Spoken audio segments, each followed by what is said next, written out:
Welcome, everyone, and happy Thursday. I'd like to call to order the April 21st, 2022 Flathead City County Board of Health meeting. With that, we'll have a roll call attendance. Artis, here. Dawn, Here. Jessica, Here. Pam, here. Pete, Rod, Here. Roger, Yes. Ronald, here. All right, thank you, Jeanette. All right, the next item on our agenda is approval of the agenda. And as chairperson of a board, you're given some latitude and the decision process of what goes on the agenda. And I'm going to exercise a little bit of that today. So after considerable thought and consideration, I am removing one of today's agenda items, that being the recommendation to the Flathead County Commissioners regarding selection of the Health Department Director. I have three reasons for that rationale, for that decision. First and foremost is that this is a public meeting and we need to respect the candidate's right of privacy. This is definitely not a forum to review the candidate's qualifications. In making this decision, I put myself in his shoes and I asked myself, would I want to be evaluated for a job during a public meeting? And my answer was an unequivocal no. Secondly, we have have had two doctors on the board until recently. One of the physicians resigned last meeting, and the other was unable to participate in the interview process because of long-term travel plans that could not be rescheduled. As such, we had no medical representation during the interviews. The majority of the health department services are related to providing medical care. Therefore, I think we need to step back. I have spoken with Dr. Habor, and he is returning to the Valley tomorrow and would be available to schedule either a Teams meeting or a teleconference with the candidate on Monday. I believe we need to include his perspective and participation in this decision process. I would like to have Tammy, the Human Health Resources Officer for Flathead County, coordinate this with the candidate for Monday if possible. And thirdly, this decision process seemed to me like it was a bit rushed. I want to schedule an executive session for next week so that we can deliberate and make an informed decision based on open discussion. This is how a normal selection process occurs in the format that we have previously used. Mr. Chambers is a professional healthcare manager currently employed by Macon County. We owe it to Mr. Chambers to be consistent and professional. As a board, we need to demonstrate to Mr. Chambers or any candidate for that matter that we are courteous and will provide support should they be selected. So then, based on the outcome of the executive session, we will then forward a recommendation to the county commissioners with our rationale and reasons on which our decision was based. With that, I will accept a motion to approve that agenda as amended. So moved. I'll second. Okay, it's been moved and seconded to accept the agenda as amended. All those in favor say aye. Aye. Any opposed? Thank you. All right, with that, we are on to citizen comment. First is, I guess, did we We receive, should do did we receive written comment? Yeah. yes, it's on there. Okay, thanks. Yeah. So yeah, look at those. So verbal citizen comment, we'll start with the public in attendance. So if you would like to come to the podium, state your name and address. We allow 3 minutes for public comment. So feel free.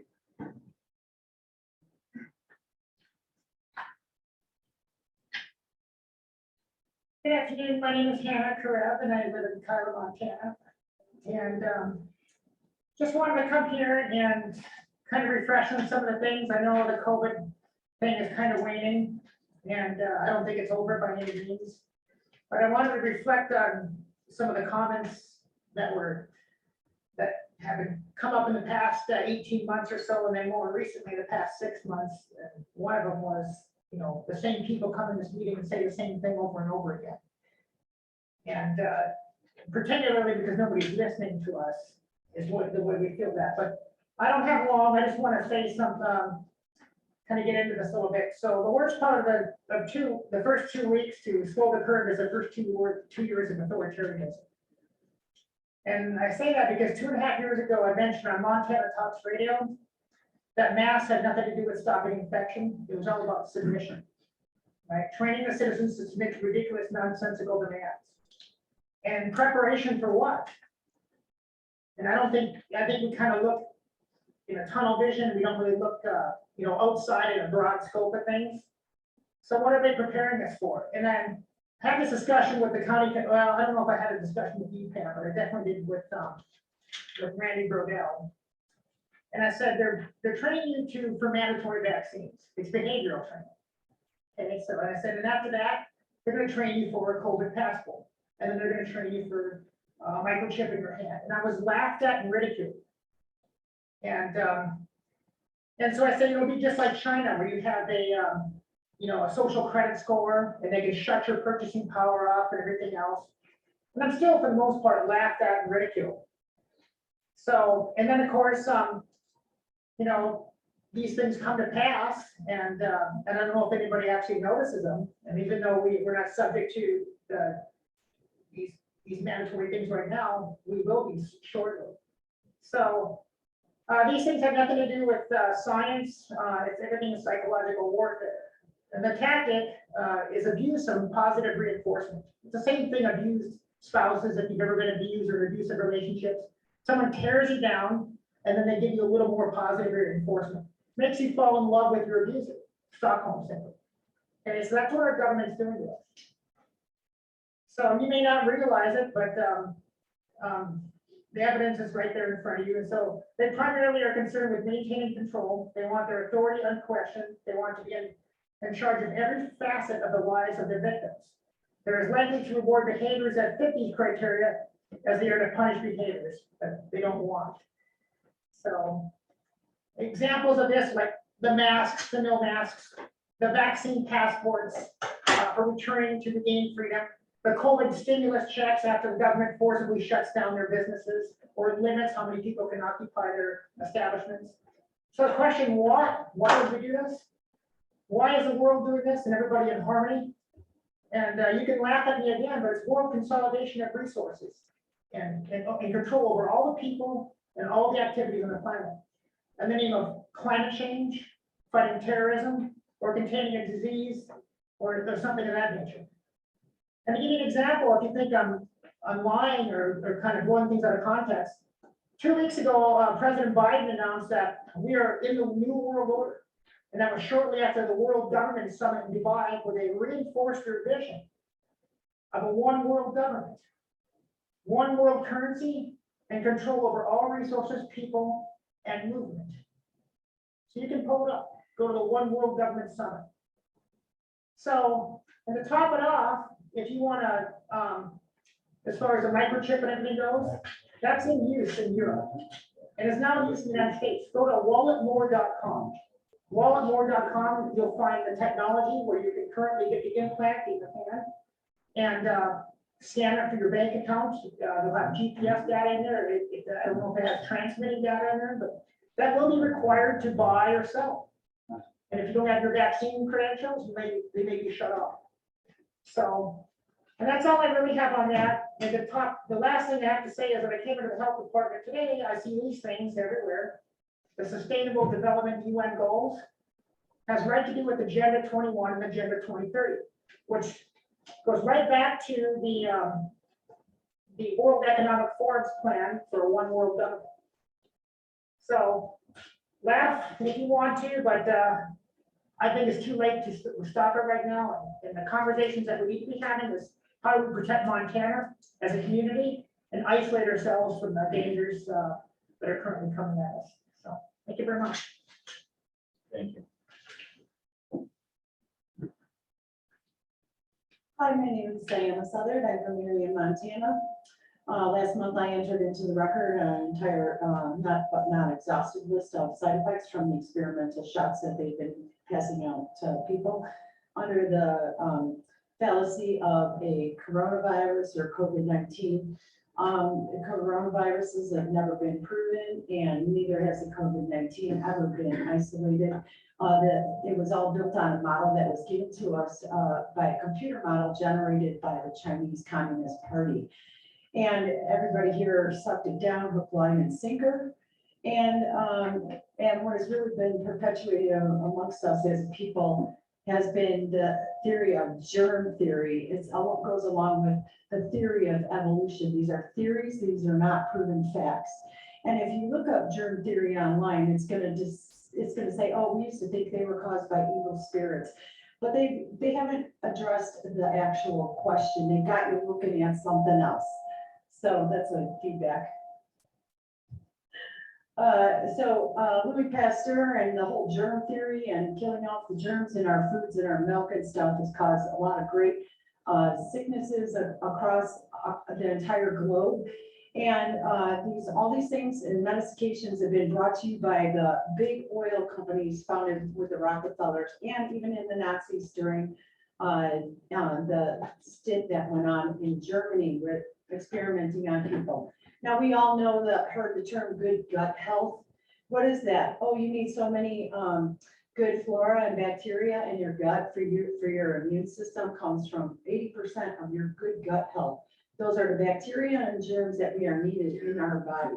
And I'm sure some people have even bought the yogurt that contain these specific things. So we are destroying our people's health. And so to stand here or sit here and call ourselves a board of health, and we really are not addressing the issues of health. When in the vending machine out here, you can buy packages of multiple condoms, the day after pill, which I believe has been outlawed here in Montana.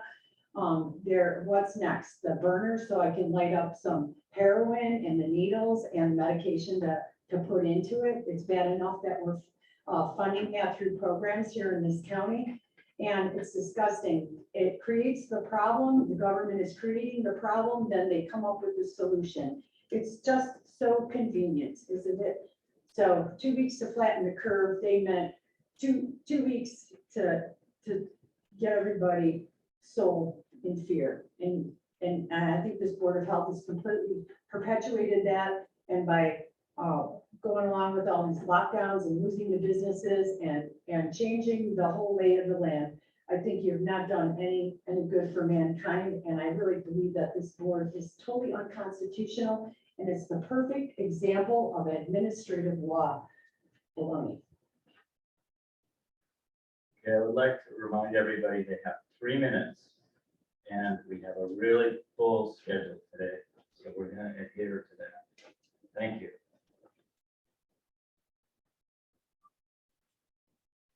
My name is Lee Pinsky. I live at 121 Palmer Drive, Kalispell. I'm here to submit a formal complaints regarding G&M Trust, better known as the Whistle Stop Retreat on Lake 5. G&M Trust has violated many sections of the Montana Department of Health and Human Services rule for public accommodations, Administrative Rule for Montana, Title 37, Chapter 111, Subchapter 1. A little over a year ago, I submitted the same identical complaint, but never heard back from the Department of Environmental Health. Therefore, I'm resubmitting it to the board this time. Whistle Stop Retreat has been renting buildings for the last 4 years without having applied for a public accommodation tourist permit. The Department of Health investigated the Lake 5 Resort, a 100-year-old facility on Lake 5 last summer, as a result of a complaint by the owner of Whistle Stop Resort, who never responded to mine. As you know, Friends of Lake 5 Incorporated successfully sued Flathead County for not following their own rules, regulations, and Montana law regarding the granting of a major land use permit to Whistle Stop Retreat. Yes, circumstances have changed at Whistle Stop Retreat as a result of the lawsuit by Friends of Lake 5. Yet it is imperative your department follow up on what is going on at Whistle Stop and continue to monitor activities at this facility. The utmost importance, or question, if you will, is what type of septic system exists on this property today. To the best of my knowledge, a drain field or leach field was installed back in late 1940s when Dr. McGregor built his first cabin on the site. I knew the previous owners, Mr. and Mrs. James McFarland and Mr. and Mrs. Sherwood. During their ownership, neither of these families, during their ownership, updated the septic system on the property. How do I know what originally went in? My grandfather was personal friends with Dr. McGregor. He helped him install the leach lines. And he told me about it because he used to fish on Lake 5 many years. This board has a fiduciary responsibility to the citizens of Flathead County to uphold the laws and the state of Montana and follow all county rules and regulations. You don't get to pick and choose which rule and law that you follow. Here's a copy of my complaint. Mr. Ross?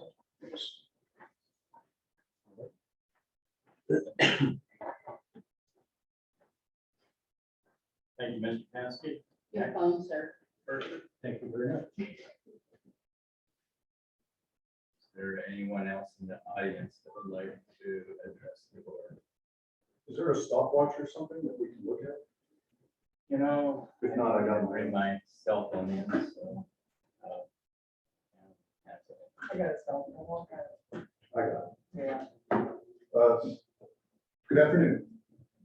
I'm here to talk about the new health officer that, Can you state your name? oh, I'm sorry, Thomas Millett, Marion, Montana. Here to talk about the health officer position.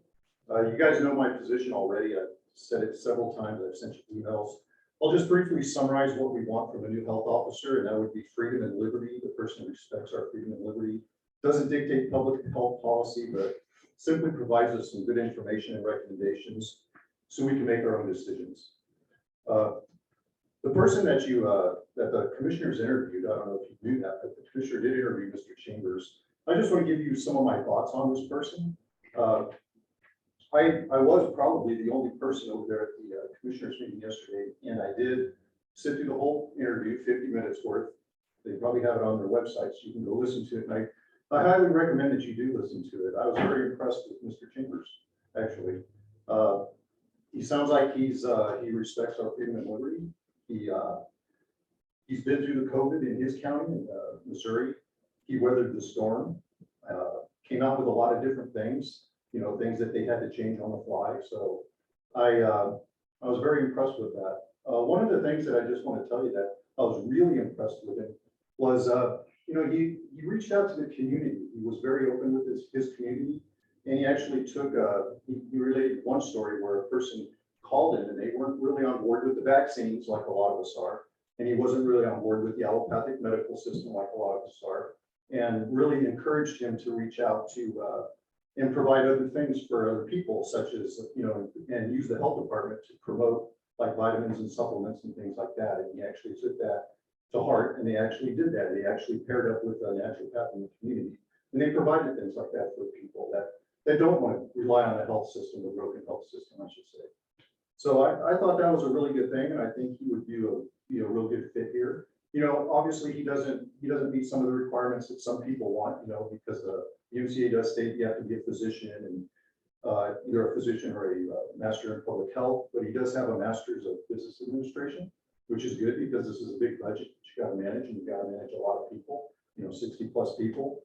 And he also has a bachelor's degree in, I think it's healthcare management, very similar. So my recommendation, you know, obviously you're not going to make a decision today because it got pulled off the agenda, but I was going to recommend that you guys do hire Mr. Chambers. I think it'd be a good fit And I've got about 10 seconds left, so that's all I have. Thank you very much.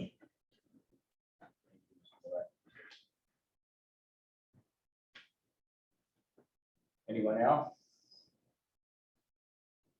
Just to know, is there anyone on, Everyone on Zoom had decided or didn't want to speak. thank you. Well, with that, we will conclude the public comment section. Move on to approval of the minutes from the March 17th meeting that were in your packet. Is there any modifications, revisions, exceptions? Or is everybody happy? Can I have a motion to approve the minutes as provided? Thank you. I move that we approve the minutes as published. Thank you. Second? I'll second that. Okay, it's been moved and seconded to approve the March 17, 2022 meeting minutes as provided. All those in favor say aye. Aye. Okay, it's unanimous. Opposed. With that, we move on to the public hearing for the proposed amendment to the Flathead City County Health Board sewage treatment regulations. All right, so this is a public meeting section.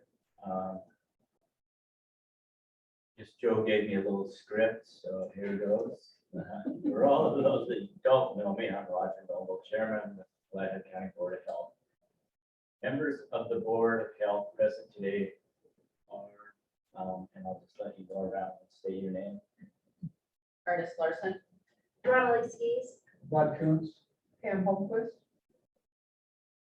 John Barger. Jessica Malberg. Okay. So the board will hold a public hearing at this time regarding the amendments to the Flathead County regulations for sewage treatment systems, as well as the construction standards. Members of the audience that would like to comment on the proposed amendments may do so at this time. We will first hear from opponents and then proponents, and then anyone else that would like to provide information and not take a position on the program. So with that, are there any opponents to the proposed regulations in the audience? Any on Zoom? Any opponents? Hearing no opponents, we move on to the proponents. I knew somebody would get up. Sooner or later, Eric, you have to. Not that I don't enjoy my time with the microphone, but, my name is Erica Wordala. I work at 110 Cooperative Way, which is over in Evergreen, and I represent all of the 1,300 realtors that are in our association boundaries. And they're all off doing closings or buying or something, so they sent me to tell you how much we would really appreciate passage of the septic standards. We feel like this all goes towards providing a smidge more affordability and workability as home lots get smaller, red tape gets cut, trimmed away in little bits and pieces, and allows more people accessibility into a home.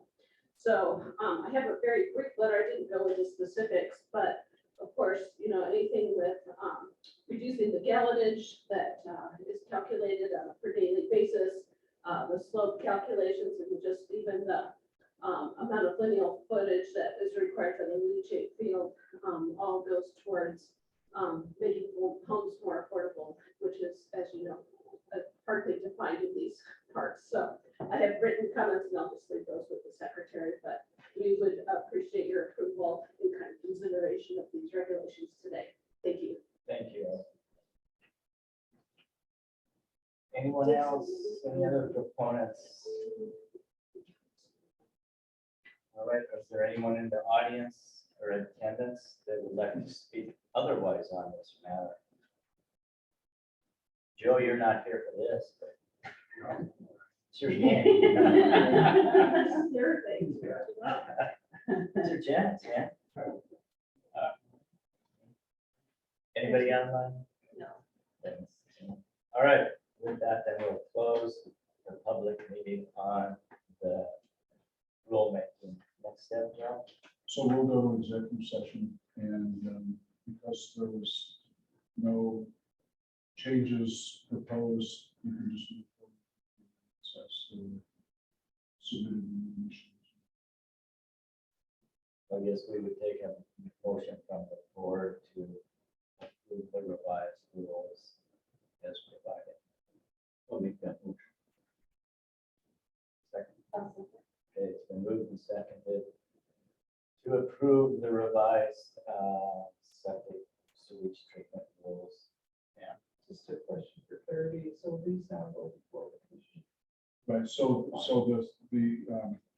the documents in front of you are actually what will go to the commissioner, so, and you probably need to take action in the stringency as well as the takings, and did they get attached?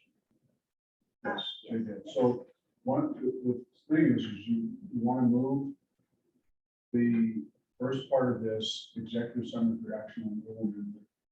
You want to move on that. And you also want to take action on the next two items, the private property assessment act checklist. So that is the takings checklist. Are the regulations that are being amended, will they cause a taking of any property in Platte County? And the checklist is filled out. As you can see, if you go through it, well, this does not constitute a taking of private property in Platte County. And then there's the stringency, and that's actually a memo from me to the Board of Health regarding compliance with 50-2-130, which requires that our rules are not more stringent than the states unless we have demonstrated a public health need in fact. And so maybe just so I can get done with my script, the only thing that Platte County has done above what the state has done was the first time we adopted the regulation. It's in the memo to require uniform pressure distribution on all sewage treatment systems. When we did that amendment, we did do a full assessment of the so everything is clear to go. I would like you to make sure that this is that you do a stringency and a takings analysis.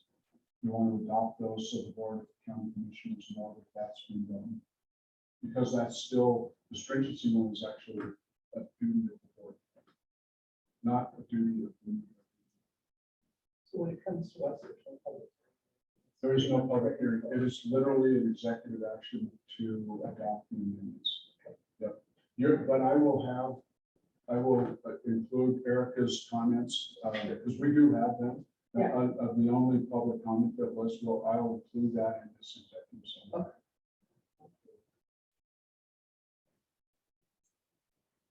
So we have a motion and a second on the table to approve the executive summary action rule amendments to the sewage treatment systems. I guess we should do a roll call on that initially. Roll call, vote, please. Artis, Yes. Don, Yes. Jessica, Yes. Pam, I'm going to abstain. We usually do all that. Rod, Yes. Roger, Yes. Ronald. Yes. Thank you for that. We'll move on then to the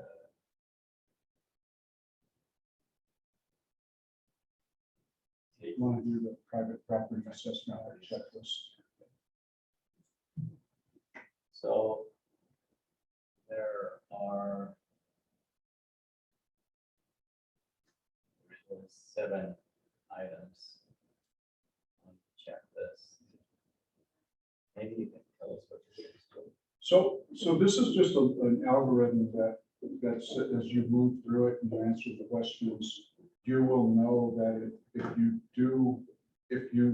you answer in the affirmative on some of these, it may end up being taken. So we walk through this. Does the action pertain to land? Well, of course it does. That's what septic systems go.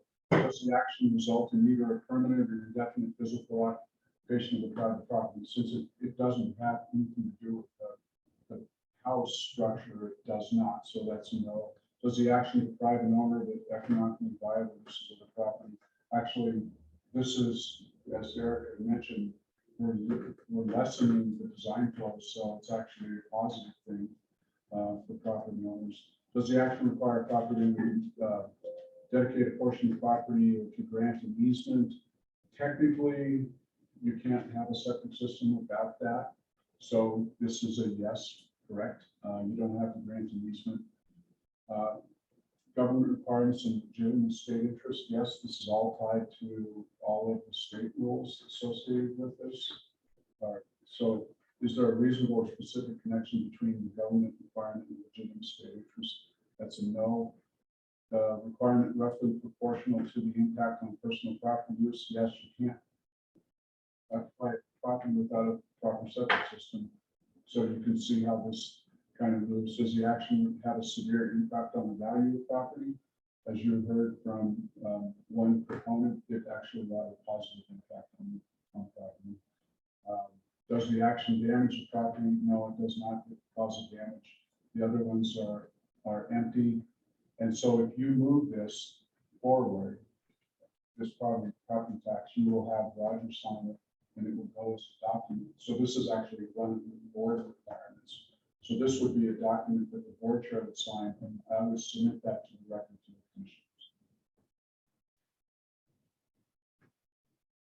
Does anybody have any questions on this? Do you need a motion to authorize Roger to sign it? Yes. I'll make the motion to authorize Roger to sign the assessment checklist. Second. I have a question. So on number 7, it's check no, then 7, A, B, and C don't have to be. Yeah, if the answer is no, do not answer A through C.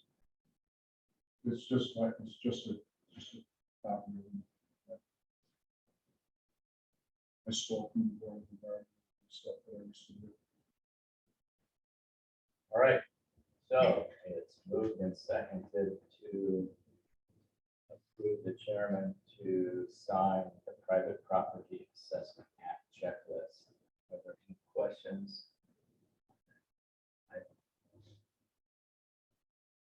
Or any questions? Can we have a roll call, please? Artist, Yes. Dawn, Yes. Jessica, Yes. Pam, Yes. Rod, Yes. Roger, Yes. Ronald. Yes. Thank you. So we are on the third item, which is the memorandum. Yeah, so Montana, the Powers and Duties Board of Health, which 50-2130 is part of, requires that a board consider if our regulations are going to be more stringent. And to take, if they are, then you have to take specific actions to move them forward. We're not doing that this time. I did recognize that we have done this in the past in 2005. But all we're doing now is literally saying, do our regulations, if they're not more stringent than this comparable state, then I would just have you move to accept my memo, and that will go as required documents. Does anybody have any questions for Joe on this stringency analysis? Straightforward. So with that, I would entertain a motion to approve the stringency analysis memorandum as provided. I'll make that motion to approve the. Second. I'll second. Okay, it's been moved and seconded to accept the stringency analysis memorandum. Any questions? Now, roll call. Artist, Yes. Dawn, Yes. Jessica, Yes. Pam, Yes. Rod, Yes. Roger, Yes. Ronald. Yes. Thank you. So with that, we have moved this forward now to the county commissioners. I will set a date with the commissioner's office as soon as possible to get it on the agenda.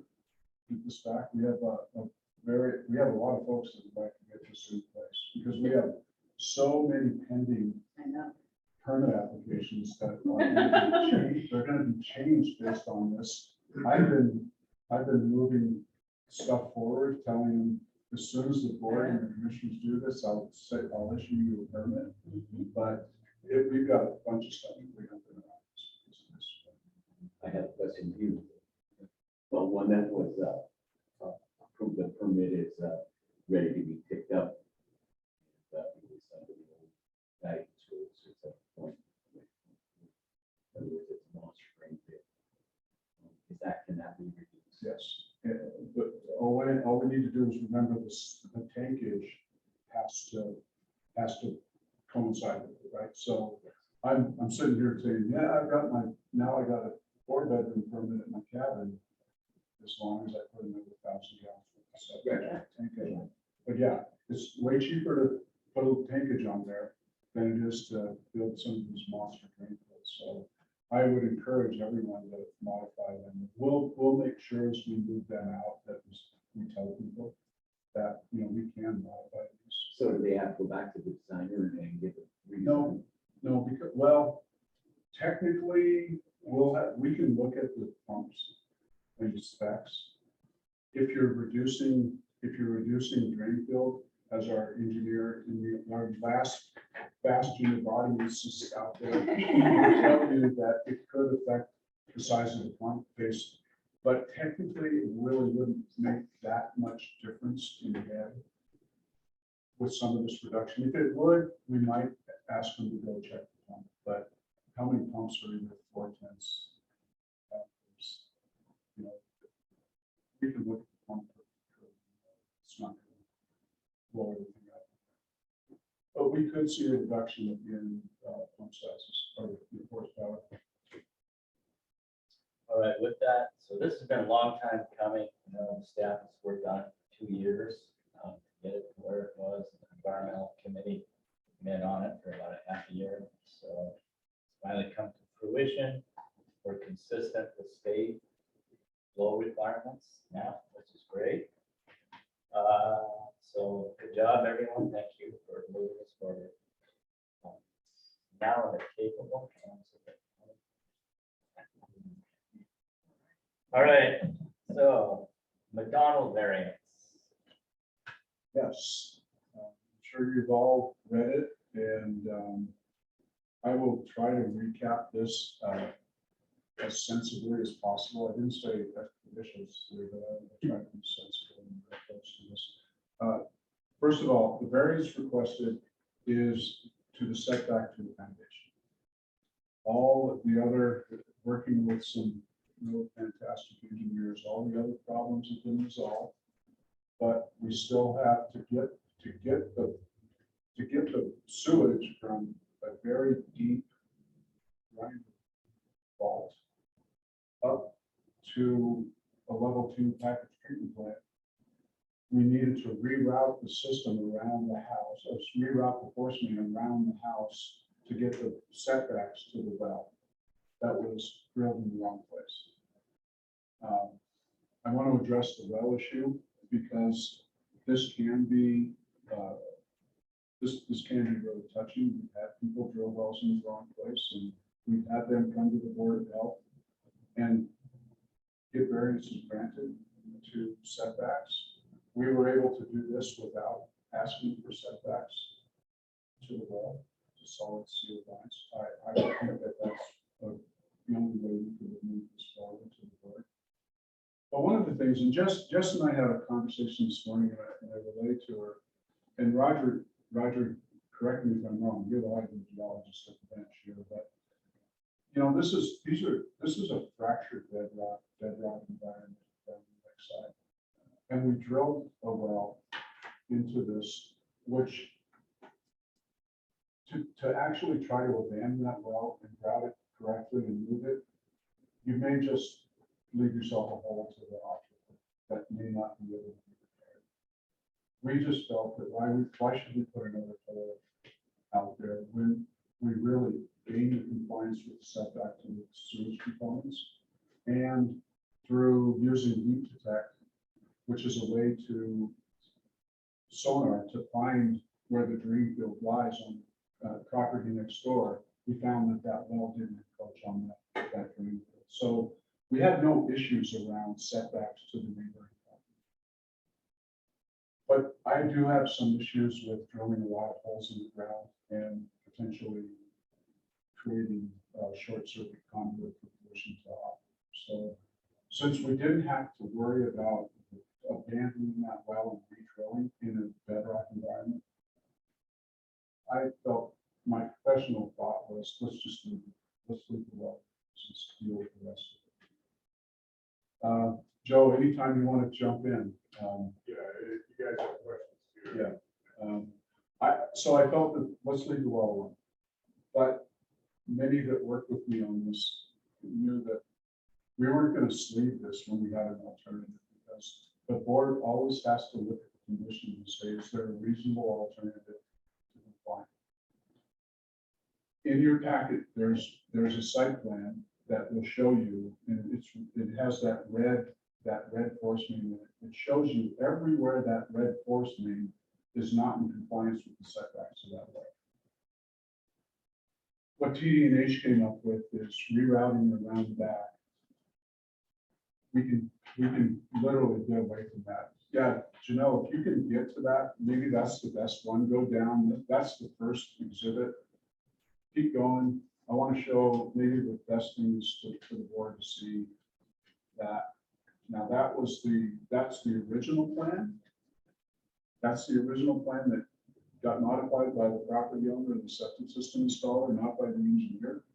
This one here is really important because I know this is not, so Deep Detect, which is a really cool system, found out that drain field was up there and outside of that 100-foot setback. This was all of the force main that came out of this grinder vault that was non-compliant with the regs. So what we did is, through working with the engineer, is we decided we were going to take this, since the grinder pump was outside of 50 feet, we're going to take, we're going to take that line all the way around and bring it up to here, so we meet all the setbacks. We do have a plan for that. TD&H put that together. I think it's prudent to do that. But in our environmental health committee meeting, Don had mentioned really the best. And the other thing is the reason why we couldn't go away from that foundation is the back of that house is super steep. And that slope is not stable. So for us to try to put a force main down there, we could have asked for a tremendous big retaining wall.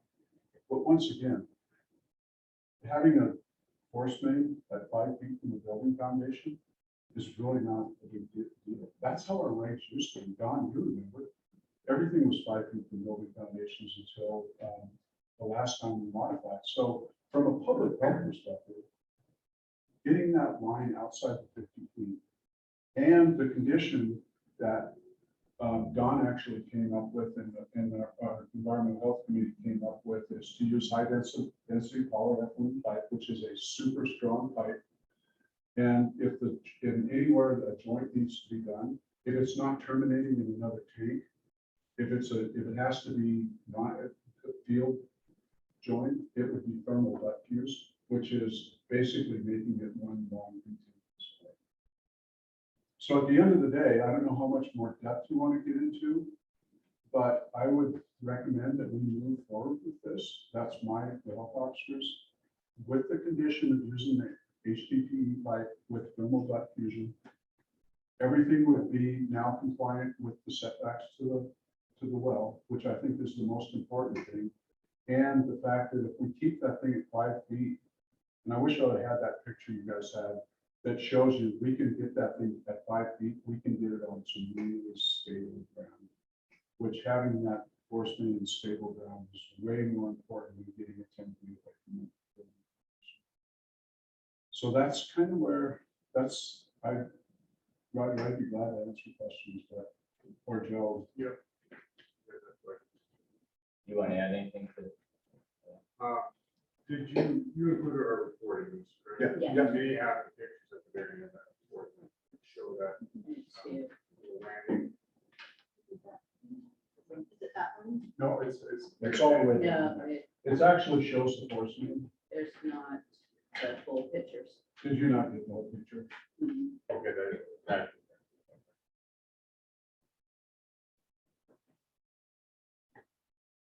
That's the proposed sign there. Yeah, so this is where, You can see the finished grade contours, how tight they are. yeah, so this means it's super slow. It's almost on super close to it, so. So we have that nice flat shelf just on the side of that building, right down the side of that building. There's the grinder outside 50, and this is the force main. And so we go right up to that level 2 treatment.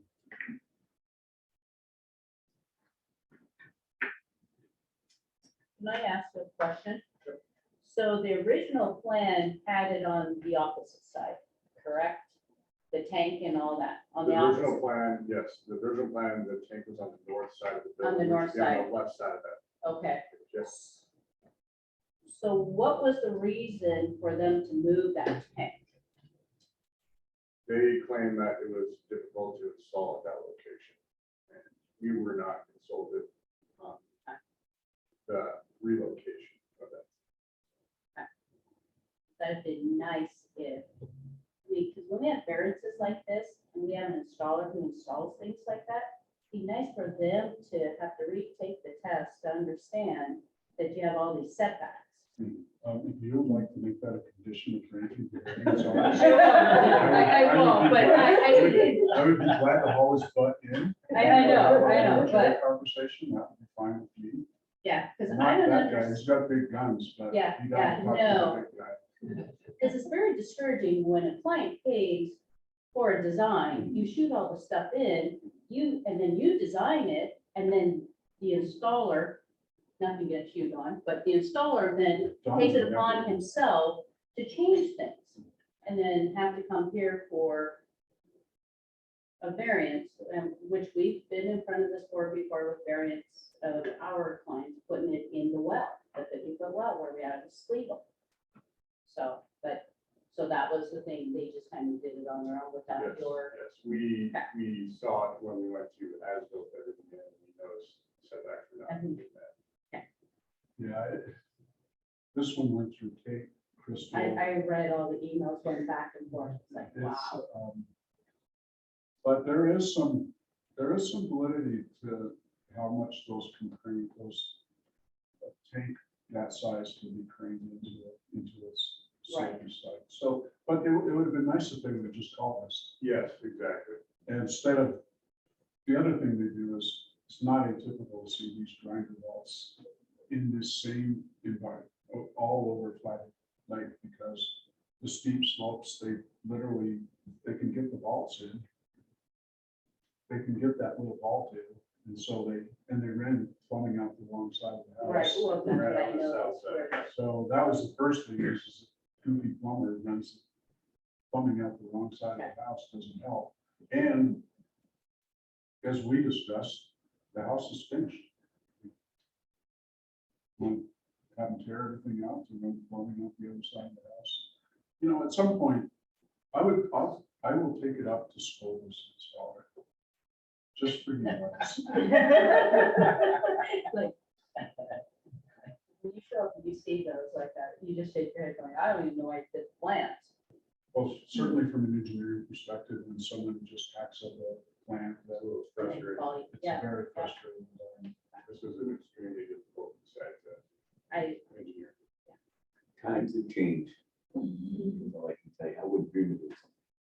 I know. Oh, that's- All right, any questions, further questions for Joe or Joe?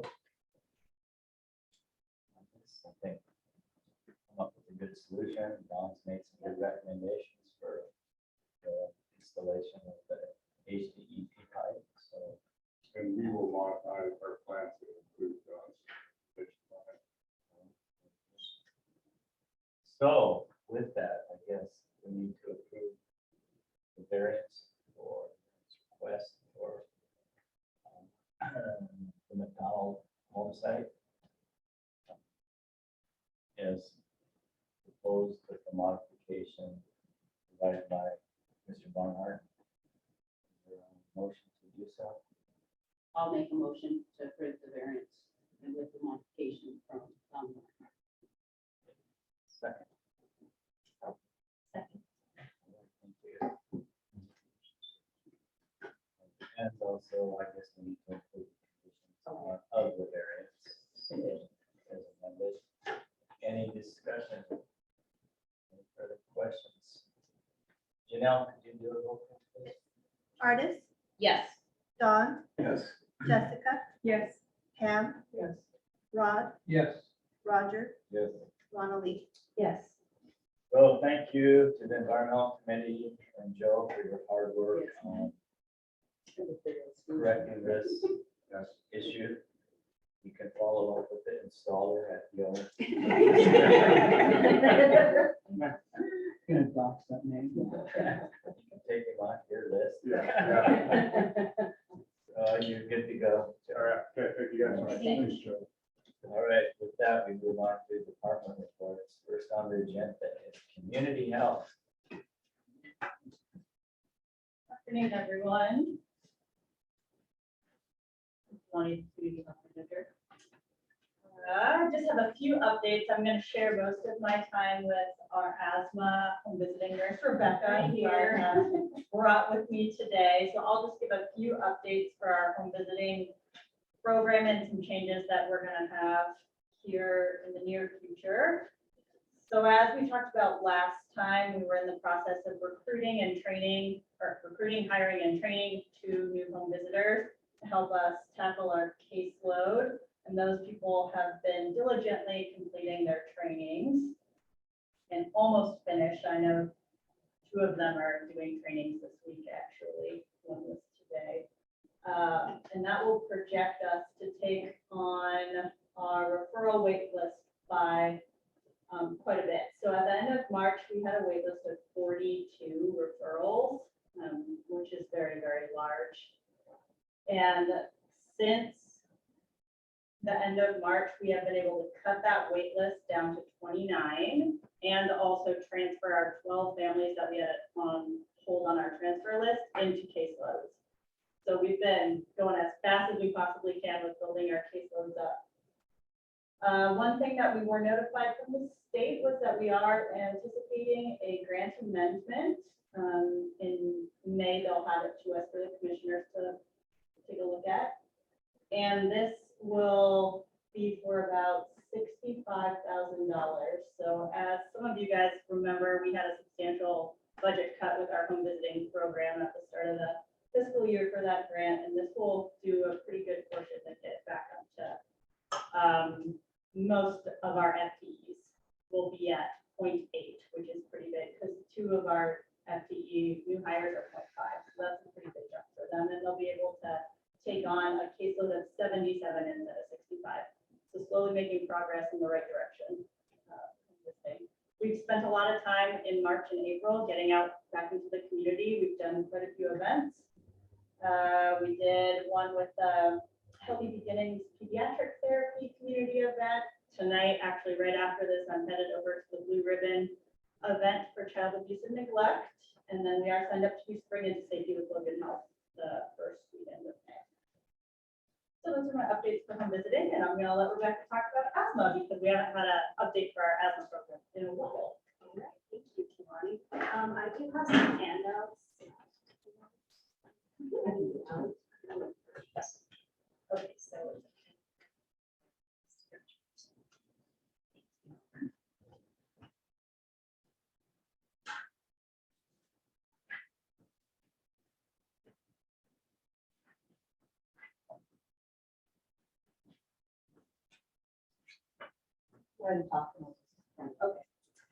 So my name is Rebecca Schuster. I'm one of the community health nurses, and thank you for letting me come and talk to you about the Montana Asthma Control Program today. We call it MAP for short. So I just wanted to mention I've been with the health department since November of 2020. I've done mostly COVID activities since then. I began my training in MAP while we were still doing COVID clinics out at the fairgrounds last May in 2021. So I am hired for basically 24 hours a week, 20 hours for the MAP grant and 4 hours in immunizations. But as I mentioned, it's been more, it's been heavier in the COVID world, so it's been taking up more than that 4 hours. But the goal is to increase the MAP caseload and then continue with that one immunization clinic shift per week. So MAP is a grant-funded program administered by the state to provide free asthma education by a registered nurse for children and adults in their homes. The program in our region accommodates 15 to 30 participants per year, mostly children, but up to 7 adults. The program is intended to be a year long for each participant, with 4 home visits and 2 phone calls spaced throughout the year. And then I'll give a brief description of what I do at these home visits and how the program works after this overview. But I wanted to mention that due to a drop in participation in MAP across the state due to COVID, the state is further developing a virtual home visiting program. And they've also expanded our outreach to include more outlying counties and expanded the age range we serve. So we didn't used to serve adults, and now we do. And so I wanted to point out on this first slide, this is an infographic put out by the state for the MAP program. And this one should be for Flathead County, I hope. Is this, yes, Flathead County. Okay, so the data for this infographic is from 2014 through June 2021. So it's a 7-year period. As you can see on that map, we used to serve just Flathead and Lake counties. That has been expanded to include Lincoln, Sanders, and Mineral. So I can go pretty far on these home visits. Missoula is a MAP site, but they've had a harder time getting back off the ground since COVID. So I can, we work with other MAP sites to determine who should go do the visit. And with that virtual program, I may be visiting somebody across the state virtually. It just depends who the state, decides to give that case to. So so the top half of that slide is just demographics, but I wanted to go to the bottom half. Those are health indicators that throughout that 7-year period showed improvement in participants. So I just kind of wanted to list those. They saw an increased ability in normal activities in asthma clients, a decrease in emergency and urgent care visits, increased school and work attendance, improvement in symptoms, decreased use of their rescue inhaler, improved inhaler technique, and asthma control test scores. And then many more people obtain an asthma action plan, which is what we want to see. We want them to have their asthma action plan from their provider. So we, follow up with the providers to try to get that to happen. And an improvement in their asthma knowledge through that asthma knowledge test. So, and then I just wanted to point out that, so since the time that this data was collected, our individual MAP site had been showing for a long time that we were at 25% capacity, I believe. Is that what we were showing, Kimani? Yes, When we were- inaccurately. When we were actually at 0%. And this was the case across the state. The MAP program basically, people weren't going into homes. I mean, it was shut down. So, so now I've been slowly building it back up, trying to get that caseload up. We're at 33% right now. And that's actually looking pretty good as compared to the rest of the state. So, but I hope to just keep increasing that. So then there's just one more infographic. It looks a lot like this one. It's the second one for the state of Montana. I'm not going to go through the whole thing, but I just wanted to point out, if you would go up to the top half, the map shows those 10 Montana asthma program sites across the state. So I just wanted you to be able to see where those are. And as you can see, a lot of counties don't have one. Okay, so I wanted to go on, I guess I'm done with those, but Can I ask a question? yes, please. I like to see that there's an improvement in people using urgent care or the emergency departments. Can you kind of talk a little bit about how this program impacts the usage of emergency care? Well, it impacts the participants' use of, I mean, it, like you can see on the infographic, if you go to Flathead County again and to the bottom half, you can see the difference on the second health indicator, no emergency care or urgent care visits for asthma in the last 6 months. So the number of participants not accessing emergency care, which is a good sign. They should be accessing primary care and staying on top of their asthma and preventing those emergency care visits. And that's what that 7-year period showed was, if you can see on there, an improvement, a higher percentage not accessing emergency care. And we continue to track those health indicators for each participant throughout the program. Does that answer? Well, or what do you are want- you doing that's making it so that people are not going to the emergency room? So what are the things leading up to the decrease in that Yes. urgent care? Okay, so I'm gonna get to that, what we are doing at the home visits that actually makes a difference. And of course, this is a relationship between, you know, the home visitor, the client, the healthcare provider, the primary provider, the school nurse or the daycare provider, just kind of all of their caregivers. We're basically just doing education. I am as an asthma home visitor. Awesome, that answers the question. But yeah. Okay, so I just want to overview the 5 action areas of the MAP program that I'm responsible for. Number 1, provider outreach. I have to drum up my own referrals. 2, those home visits and charting in a state database called EMAP. 3, tracking the data like those health indicators that I just pointed out to see if interventions are helping. 4, providing feedback to the individual's healthcare provider and their school nurse or daycare provider if the family has signed their consent. And then 5, meetings and trainings, the inevitable meetings and trainings with the state and participating in the Montana Asthma Advisory Group. And before I go into the home visit, I just wanted to mention a few things about provider outreach because it's been actually a time-consuming core activity for me since the drop-off in participation. I market to healthcare providers and non-healthcare providers and to the public for self-referral. So the providers would be like asthma specialists, primary clinics, school nurses, urgent care, emergency departments, discharge planners, other departments and community programs, health fairs. And there's a link on our website that links to the state referral system that our PIO, Malia, helped me put on there. She is great. And I'm thankful for that. She's helped me with a few things and she's been really fast.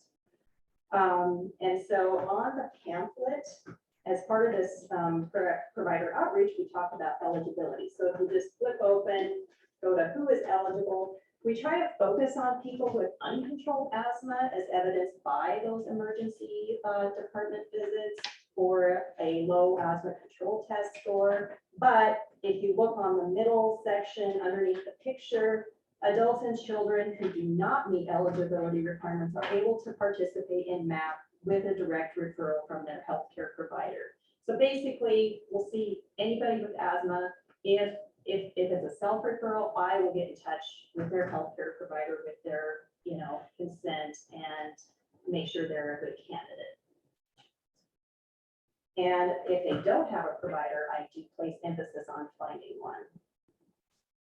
Okay, so, and then I had handed out also this intro letter to providers and my referral form.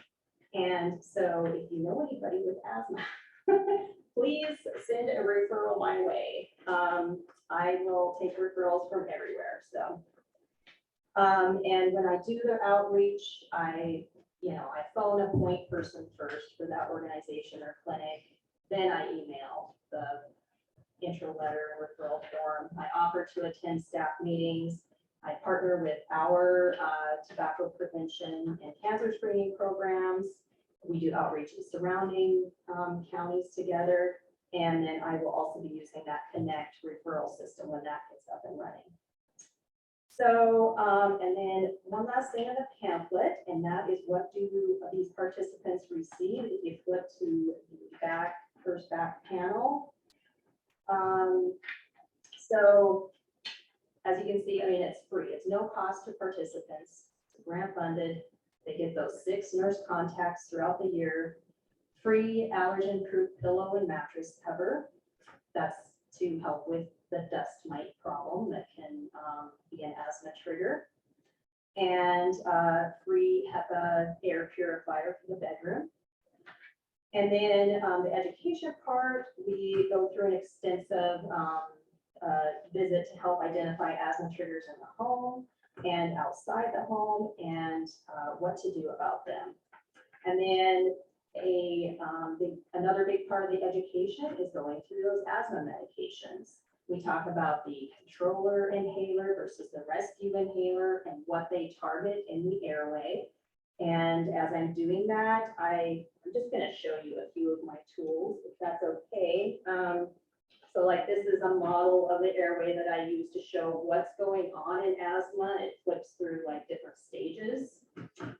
So they can actually see, and I use a curriculum that has pictures that also shows the airway and then goes on to discuss, you know, medications and triggers and everything. So it's a really nice curriculum. So because a lot of people really don't get what's going on in the airway and why are they using these different inhalers. So going through this helps them see what is the controller inhaler targeting, what is the rescue inhaler targeting. So I really stress the importance of prevention of inflammation with the use of those controller meds as prescribed in order to prevent those scarier episodes when they need to use the rescue inhaler and even worse, medical care. And then we also practice inhaler technique with this is called an in-check dial. I put a disposable mouthpiece on this part of it, and they get to actually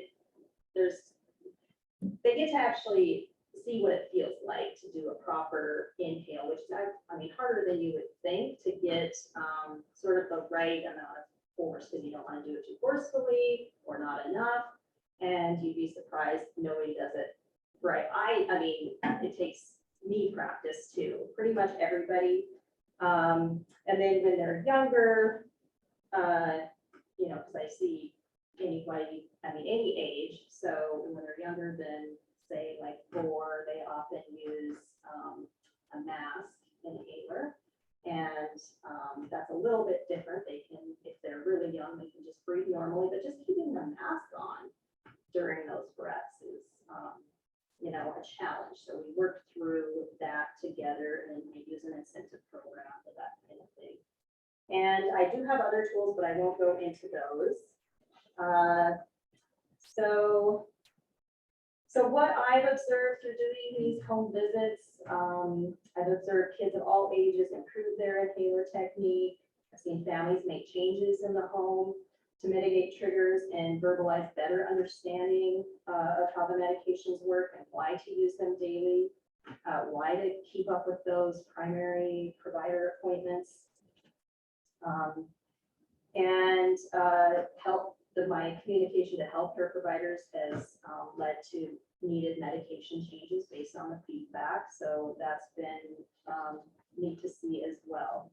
So I'm ready for questions. I did want to just mention one thing about community health. We just have such a supportive team down there, thanks to Kimani's leadership. And, you know, I mostly work with the nurses, of course, and they've just all been great. And especially our immunization nurse lead, Jillian Bull. She has worked so hard throughout the pandemic and just bent over backward to keep that immunization program running. So I'm just thankful to be part of this team. And any questions you have? You work with the Greater Valley Health Center then, I'm guessing as well, like they refer things to? Yes, Okay. I do. Yep. And then, what is your barrier to entry to the program? Do you think some people just don't want a stranger in their home? And if that's the case, is there like a third space location you can? Yes. Okay. Especially schools. I Yeah. talk, usually about every month to the school nurses, or on an individual basis. And we do talk about that, yeah, I'll meet somebody in the school or another public location. I will meet that family where they're at if they don't want somebody in the home. I have a question, thanks. What percentage of students, kids have been diagnosed with asthma? And how many may have asthma undiagnosed based on your experience? That is a good question. I'm gonna have to get back to you on the actual percentage. I know the state has put out statistics, but I don't have that off the top of my head.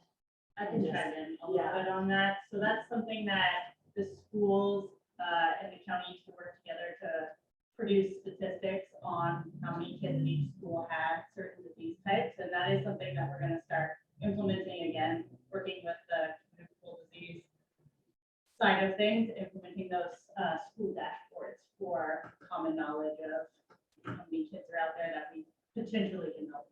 Yeah, it just seems like I see more and more of the kids with inhalers that I didn't used to see at soccer games and things like that. Just curious. Thank you for that. Thank you, Rebecca. Very, very important. Informative. Anybody want to sign up?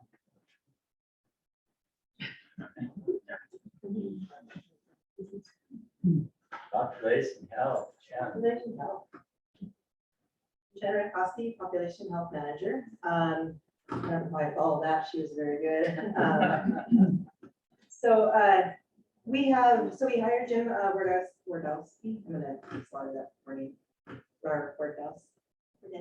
Wardensky, oh my goodness, sorry, Jim, I think he's listening, so hi, Jim.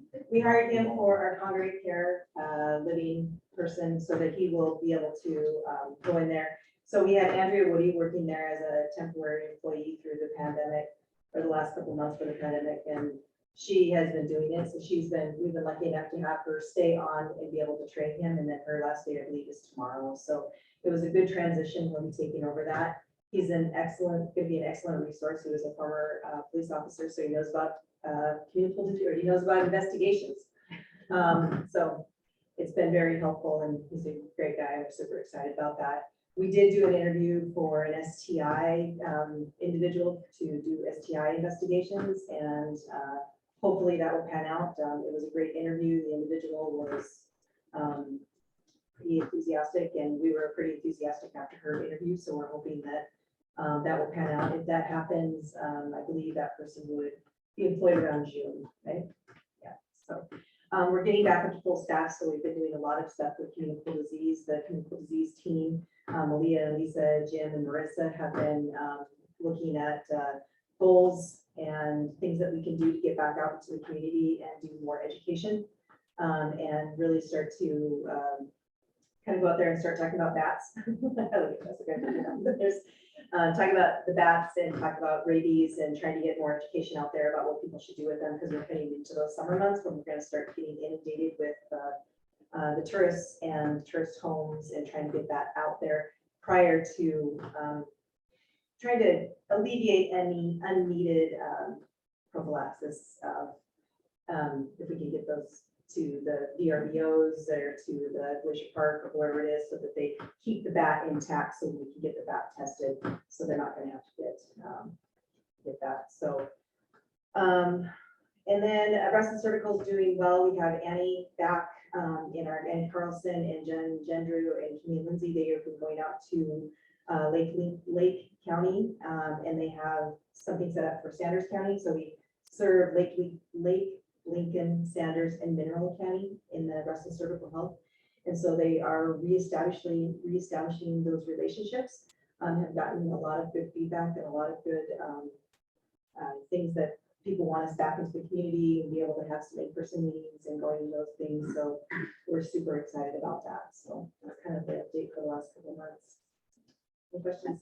Avian influenza has been reported in a few counties. Do you guys have kind of a beat on what you're gonna do? We've been following it, but we haven't had a meeting about it, but probably have an epi meeting about it, just kind of see what's going on. I saw that article today with Beth Watney, talking about how she's not taking in any more birds, I believe, any waterfowl.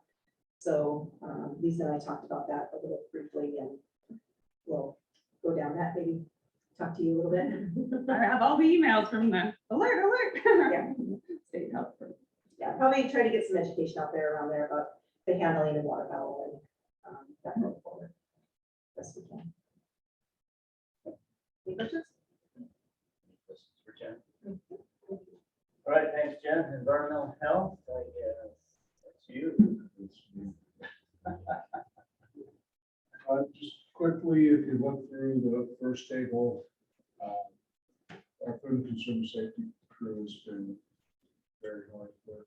I want you to jump down 7 to look at how many plan reviews they did. When I had the opportunity to talk to, well, first of all, I had the opportunity to talk to Don, the council crew at Columbia Falls, and I made this comment that our food and consumer safety people not only go out and do all this restaurant, but look at the amount of plan reviews they do. This is just, I mean, from a budget perspective, this is really good, but VRBOs are just eating this up. Almost everyone is 57 this month for VRBOs. They all have to meet the same public accommodation standard, and I'm sure, Rod, you'd like to hear that from being the city councilor. You'd like to know that we're doing that work, so anything that's happening in the city of Columbia Falls is being done to an appropriate level. And so it takes up a lot of time, and our staff is, there's times you'll go back and look at the food and consumer safety section, there'll be 3 of them going through plan reviews because they're just inundated. For them to get out and do 141 food service inspections on top of that, and pop down, I mean, I could hit subdivisions with ours, we're going to do our best. But our septic system activity, it's a prime, you can just look at the numbers, the kind of the wave of, we didn't do a lot of septic system permit installation inspections, 15, but look at all of the site reviews and the outside evaluations that we've done, and how many permits that we issued. So you can just see, it's just the wave. It's just starting and it will just continue through October and November. I mean, it's literally just nonstop till October, November in that staff. So where we are short staffed on that side, we just hired a temp to do groundwater monitoring to free up Kevin and Fred and Crystal to do more of the site work that needs to be done. We're doing everything we can to stay on top of this stuff, even to the point where I send this old decrepit health officer out to do something. Any questions? We didn't have any low scores enough to prompt any low score reports. It's nice that you can kind of see who's doing what and the activity out there. So unless you have any questions, I do want to address, and I think that it's all right, just because it's an environmental health or a health officer issue. I will get into the weeds on this whistle stop stuff in my health officer's report next month. I will tell you where we are with this. I think the gentleman's comments were appropriate to be directed at the Board of Health, and I'm grateful he did that. But I think you need an update on what's going on also in district court. We're just one part of this whole picture. Planning and zoning, there's a reason why planning and zoning and environmental health is something linked. Because all of this stuff can't be just us. And a lot of the activities are really being put. So I will give you an update in my report soon, or sooner. As soon as I get it done, I can email it to you now, so you know what. Okay. Well, of course. course, there's about 3 or 4 of them that you have inside knowledge on. So Joe, I have a question about Trinity Lutheran. I know it's not low enough to kind of trigger anything, but a B- on a school site.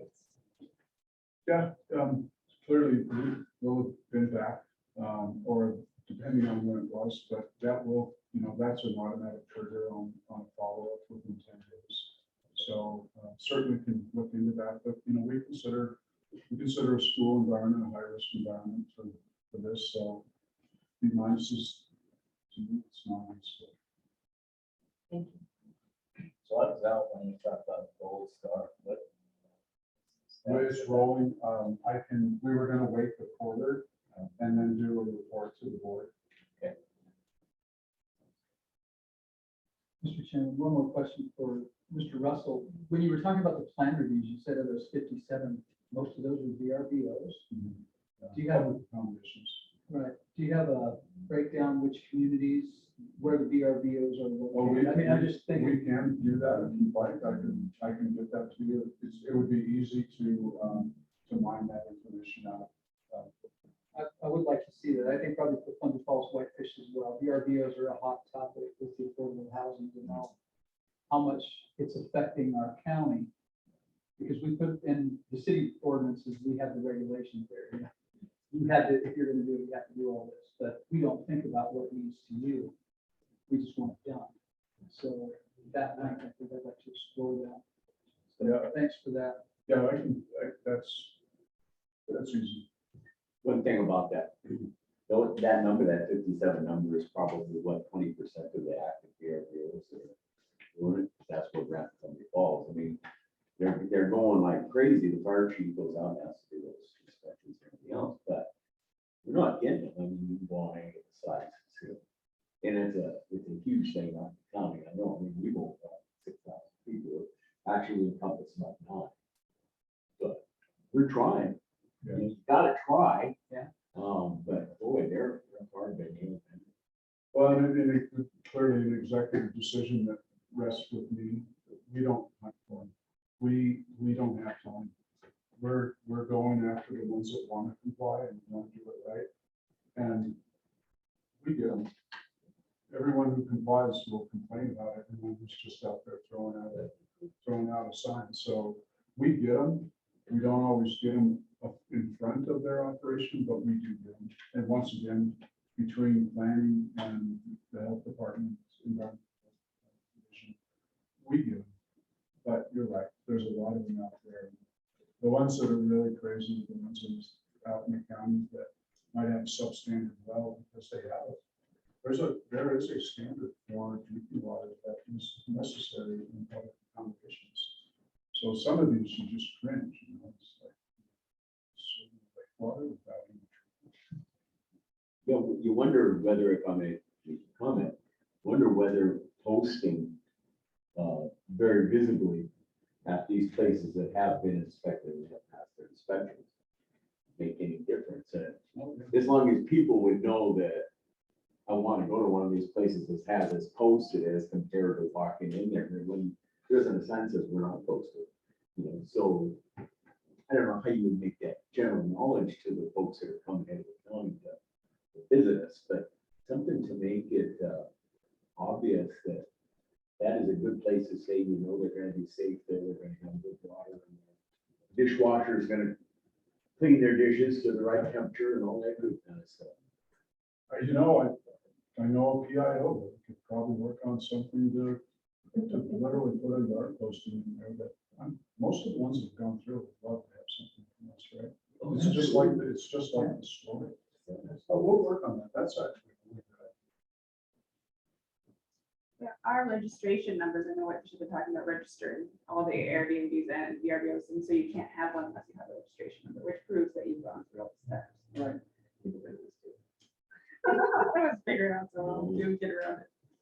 Mr. Chair, Joe, I know Department of Revenue is working on bringing some compliance because with the public accommodation, they also have to pay a state tax. And I know that they are, I don't know if you're working with Department of Revenue to, they do have somebody who is a compliance person who is looking looking to see who's listed and who's paying their taxes. There's a little disconnect just by temporal, there's things that disconnect on that. Once again, I'll see where our staff is. We have a big disconnect with, in the county for our fire marshal. In the cities, we require it. We don't get fire marshal review. We just don't, which is a shame. Because we wouldn't issue a license unless we have a fire marshal. Well, we do that, do a fire district. Yeah, we have a system. But throughout the county, we don't have that same system. It's a little scary that we're issuing a license without the knowledge that they're compliant with fire marshals. So I'm gonna bring that back to our staff because it bothers them too. Because one day I said, you're not issuing these licenses without code compliance and fire code compliance. I said, we don't have fire code compliance. Just don't do it. Building codes is a little disconnect too.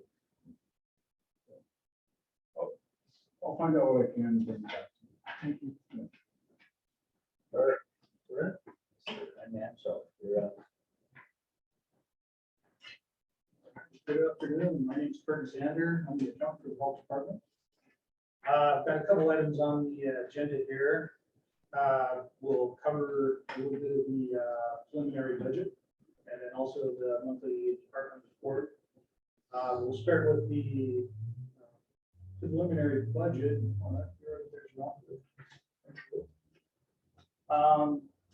We incorporated a couple estimates into the budget. One of them is we've got some union increases, the proposed union increase.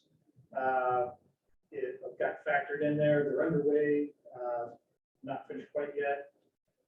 Also in the budget, we've got some of the grants. They're still estimated at this point. They're still being determined and finalized. Payroll estimates that are in the budget, 2.5% COLA, no increase in the employer side for the budget. And the mill levies are estimated at about 5.73 mills, but those are estimated will be determined on our cash balance at the end of the year and in August when we get our tax valuations from the state. So, but if you look on page 3, we'll sort of start off there. Just some highlights about the different expenditures in different programs there. Total health department budget is about $8.8 million. Of that, 3.4 is the general fund, mosquito about 300,000, animal shelter $500,000, and CIP, and then the grants, and then home health. You can see grants there about $3 million or so. Page 4, or excuse me, right down towards the bottom, you can see some dates. We met, the finance committee met on April 6th. We had a good discussion. Probably hear a little bit about that a little bit later. On the 18th, Joe met with county administrator and the finance department to go through the budget. And as soon as I hear from those changes, I'll get those incorporated into a version that maybe we can bring back to some sort of final preliminary budget in May if you like. County commissioners will review during that May 9th to 19th period, so we'll go through that budget also. Page 4, just a little organizational chart. Department. Page 5, you can sort of see a breakdown of the expenditures, but probably the biggest thing you see there is grants are about 34% of expenditures. And if you look at the general health fund, about 39%, so pretty equivalent. And it always takes a little bit of flexibility from the health department to be able to manage that depending on the ebbs and flows of the grants as we receive them or any changes that happen to those.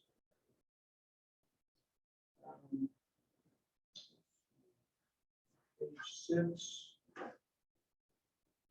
Looking at sort of capital improvement projects for the different departments. Main one, we've got a couple of vehicles for the general fund. And then there's some additional expenses for the animal shelter donation account and also the capital improvement program for animal shelter there. Page 7, this gets a little detailed. They're really a cash projection. So we started out. Sorry, can I ask you a question about page 6? Sure, you bet. That Operation Keep Them in Their Homes project, right? Yes. So I'm kind of interested that we had, where are the expenditures? I see the donations, which is great, but I don't think that program has been operable yet. They haven't done it. Is that correct? We still budget for it. We're still budget for it. Yeah, but then they just are kind of accruing money and then assuming that we're gonna have less money due in 2023 than we have now, even though we haven't spent any of it. It started out, was it last year or the year before, about 35,000, and there was a little bit of money spent. Oh, okay. And I think there's about 30,000 in that 111,000 for that project. Mhm. And so, yes, as that gets sort of wound down, if some of that gets spent each year, like you're saying, we'll still have to budget for the authority to spend that money, but it would get reduced over time. I was just, okay, I guess, I'm sorry if I'm just No, not that's getting it. okay. So the program has been accruing money and it's actually not done anything yet. They haven't had the opportunity to build fences or help keep them in their home. And yet we have, to my understanding, talking to the director, is that not true? So I guess. And that was my understanding, talking to Cliff. Is that, He's actually spent some money. He has on spent the some. project. okay, Not very much though. okay. That's what I was like, that's a kind of $60,000 is a lot to not have next year is kind of my, Yeah. Yeah. No, it's not double, just because we didn't spend the 30,000 last year, doesn't mean we carry that over to the next year. okay. The authority is just started out at 35,000, Mhm. and then when it's, let's say for this coming year, fiscal year 23, 5,000 spent, then we'll keep track. The authority for the following year will be $30,000. they can Okay. spend. So Okay, there's thank you. no balance. It just helps me, yeah. I'm like, oh, whatever, no money. Okay, thank you very much. Yeah, no problem. And if anyone else has any questions as we go, just holler, so. Page 7, it's just a projected cash flow. Started out, beginning cash, of course, would be July 1st of 22. So when this year ends up, these are sort of the projected starting cash balances there on the left-hand side of that sheet. We've got revenue that we expect to come in, then the expenses, and then on the far side there, sort of what our projected cash is at the end of the year of fiscal year 23. So these are estimates, but we're looking at the general fund, as you see the far right, maybe 1.1 million. Mosquito fund, $87,000. So, and again, it just depends on sort of what happens during the year as to what those true ending balances are. But this gives you an idea of sort of how the cash flows through programs. On page 8, this gives a detail of the grant line on page 7. So that sort of breaks that down. And you can take a look and see sort of the size of the different grant programs. So off the left-hand side, you can see whether it's cancer control or the emergency preparedness program, asthma, etc. So you can see some of those dollars that are involved. Some of these are reimbursement grants. So even though we look at the revenues and we say that, you know, there's revenues of 30,000 or so, let's say for asthma, it's probably a bad example because we didn't get that. I'll take it away. But as we spend that money, as reimbursements, then we get the reimbursement of those expenses. So we're authorized, that's more the grant award in that revenue column there. So it just depends. As long as we expend those funds, we'll get reimbursed for those. And like I mentioned before, is that some of these will be finalized. And there's also a grant that's coming through as a commissioner, I'm sure that happen periodically. Next page, page 9. This is the revenues for the general fund itself. So we've sort of narrowed it down here to the general fund. This is mill levy revenue, again, estimated about 1.9 million. My guess is it's going to be less than that, beyond our cash balances, and then also what property tax or evaluations that come in August. Trying to think, probably we did take a look at what Joe mentioned a little earlier, you can see environmental health revenue back in fiscal year 20 was 544,000. The actual in 21 was 782,000. And we budgeted 733 for this last year, but it's going to be above that. So, and then this year we're looking at projecting 838, and depending on how things go, we might be above that, just to show the volume that health is dealing with. That's the revenue side. So total revenue is looking for 3.4 million for the general health fund. On page 10 is a breakdown of the expenditures for the general health fund, broken down into the different functions. Also about 3.4 million.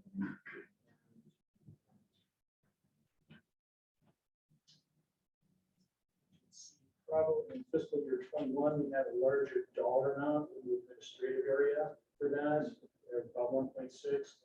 That included the payment to Greater Valley Healthcare. That was paid out to when the separation. Next page, page 11. I'm getting this sort of fast, so have any questions, holler. This is the detail of the general health fund departments. So it's taking that general health fund budget, revenues and expenses, and then it's broken it down into different departments. So administration, immunization, environmental health, and then the facilities insurance budget. Page 12, we used as sort of this is how we calculate or estimate just what our mills will be. Generally, if you see there's a little box right up toward underneath that cash line.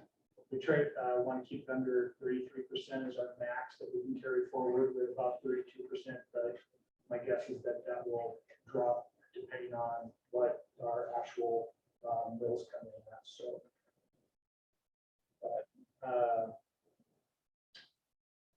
total mill value sort of estimated, or the mills estimated the mill at about 332,000, which is about 2% over last year. But my guess is it's going to come in higher than that. Next page is a little history on the mills over time, what was allowed, and then what was levied. And on pages 14, 15, and 16, the breakdown of FTE, the different areas that have been budgeted. Overall, for the health department whole, we had about 1.5 FTE increase. Again, that would be most of the grants. So I know that's sort of fast.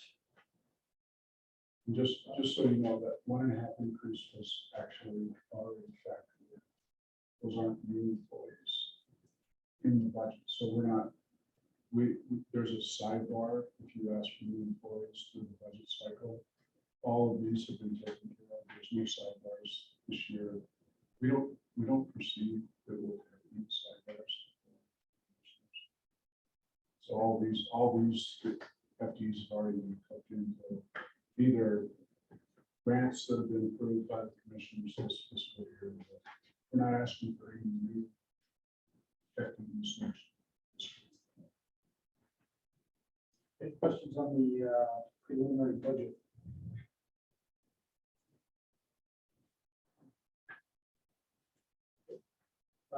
As far as the monthly report goes, pretty steady. Had a healthy cash balance, 1.6 million compared to 1.2 last year. So in good shape, and that may also contribute, into the budget as those bills are calculated down the road. Really, home health had a negative cash balance of about 100,000. They're holding in there, doing okay. April, though, they got a little bit of a headwind because there's 3 payrolls in April. So hopefully they'll be able to weather that. I think they're doing okay. They're doing well on their collections and bringing in revenue against that. So we'll see at the end of the month how they stand up. But looks pretty good for the last couple of months. They're hanging in there. So That's really all I've got for the finance report. Any questions? Thanks for the part. Yes.